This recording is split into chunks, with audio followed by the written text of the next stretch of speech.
Um, before start the official interview, I have to ask, do I have your consent to be interviewed and be recorded? Yeah. So my name is Juan Moreno, and I'm 22 years old. So I myself identify as pansexual. Mm. So the organization I work for is called OutBoulder County, and we're a nonprofit that pretty much serves the LGBTQ community spanning through the entirety of Boulder County, and we essentially provide the community with support and social groups of anybody starting ages 13 and up. And some of those groups include, gender support group for adults and youth. We have Narcotics Anonymous. We have Alcoholics Anonymous. We have, other different types of art-related groups as well. And on top of those services that we provide, we also do major events throughout the year. We do Boulder Pride Fest in September. We do Longmont Pride in June. And we also partner with other local community organizations in order to make sure that we're there for them and they're there for us. So I guess we're a really small nonprofit. When I started about 2.5 years ago, there were only 2 people working there. At this point, we have 4.5, and we're looking to get some more next year because we've really seen a lot of support from the community, and we really hope to keep that going. It wasn't something I just said, I'm going to go work at a nonprofit one day. It's really work that I sort of fell on. I myself didn't have any gay role models when I was in high school, and people from this organization, they have this program that goes to middle schools and high schools, etc. And it was that same program that came to my school and showed me that it's okay to be this and do that, and be yourself. And I sort of got involved with them through that, and eventually, here I am. I guess,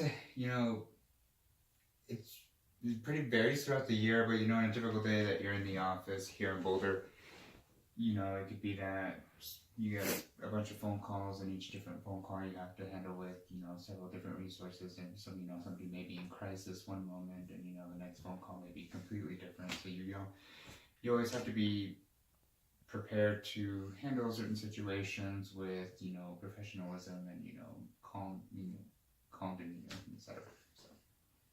So I guess as far as our support and social groups, those are activities that we host either weekly or a couple times a month at our offices, and those activities really vary depending on what the facilitators decide to do themselves with those groups.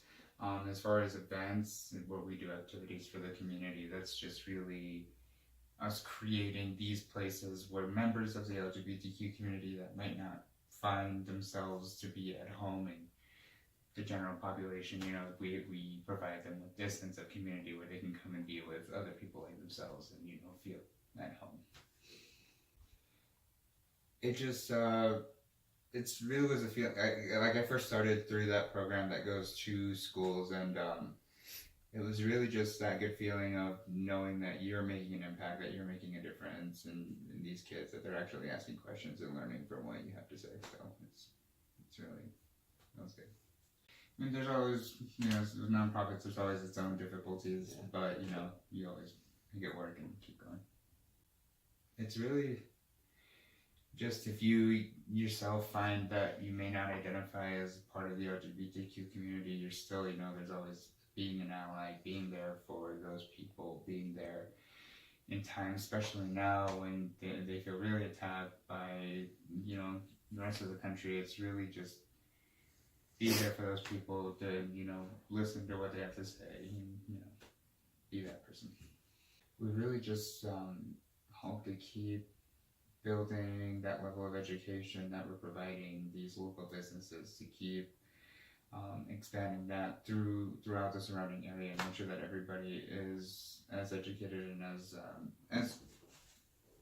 as able to be as best of allies as they can, if not the best members of the community.